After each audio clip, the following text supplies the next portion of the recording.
Hi, Chuck here. I've just finished putting the finishing touches on the first draft of a new short story I've been working on this week, and I thought this was probably as good a time as any to talk about the topic of where story ideas come from in horror or any other genre. Um, the one that I've just written is a bit unusual for me because I wrote it to see if I could write a short story to this particular remit. A few years back, I read an absolutely amazing single author collection called Weird and Other Derelictions by Adam Neville, who for that collection was writing as Adam L.G. Neville. He is one of my favourite horror authors. And the very cool thing about the theme for this collection was that there were no human characters in any of the stories. Indeed, I think in maybe only one of the stories were there characters at all, and the rest of them were kind of narrated by an omniscient, if you like, non-existent narrator. All horror. Some of them were post-apocalyptic, clearly post-apocalyptic. Some of them were pre-apocalyptic. Some of them were dystopian. Some of them were set in what I would call haunted locations, not literally haunted necessarily, but they had the feeling of a haunted house story. And if they were a movie, for example, it would feel like a camera slowly moving through the house from room to room until you got to whatever the payoff was at the end. Absolutely brilliant, it has stuck with me ever since I read it, which is now going back, as I say, a few years. And for the longest time, I wanted to see if I could write a story like that because, speaking as an author who relies a lot on dialogue in his work, I realised how hard it would be to write a story that had no characters, no one to actually say things to further the story or to perform actions to further the story.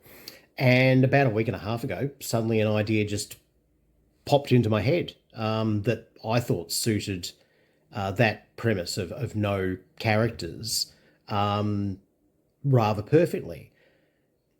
I think it's okay. As I say, it's only a first draft at this point, but I've shown it to one person and it does what I wanted it to do, which is to tell a story through nothing other than description of the location and to ideally creep the reader out. Did both of those things, so I'm pretty happy with it.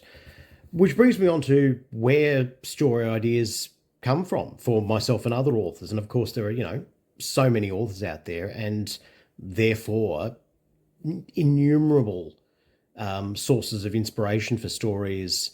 I've heard of people who get them from, perhaps deliberately, they generate them from reading magazines. And indeed, when I was first starting out and trying to write purely science fiction stories, I used to read a lot of scientific magazines like Omni, which certainly dates me, or Scientific American, and getting ideas based on some of the articles that were in there.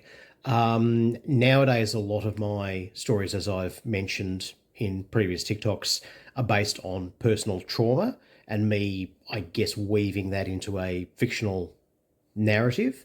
I've heard of people who are able to generate ideas kind of organically simply by sitting in their creative space. Mine is at the moment just my dining room table, which it won't be forever. I'm having an actual office slash study built hopefully within the next sort of year, which will be very, very nice. But yeah, certainly there are authors who sit in their studies surrounded by their awards if they're lucky, and their books and their collectibles and things like that, and find that that's enough to generate a story. Some people are lucky enough to just have story ideas fall out of the sky on them. Sometimes people get a general idea and then spend years kind of working on it mentally until suddenly it all clicks into place. Ramsey Campbell, who is another horror author I'm a huge fan of, and has been writing forever, said that in an interview somewhere that when they were first starting out, what they did to generate ideas was to write down cool sounding story names like the bog, the lake, the house, the park, what have you, and then come up with a story to go with the title, which I think is quite a unique way of doing it. And I haven't come across anyone who does that apart from Ramsey since. Um, so yeah, look, where do you get your ideas? Do you find that they just happen organically? Do you have to kind of prod yourself to get them? Leave a comment. Let me know what works for you. I'm genuinely interested in knowing about this, and if this is something that people um, want to know about with relation to particular stories of mine or anyone else's, please let me know that as well.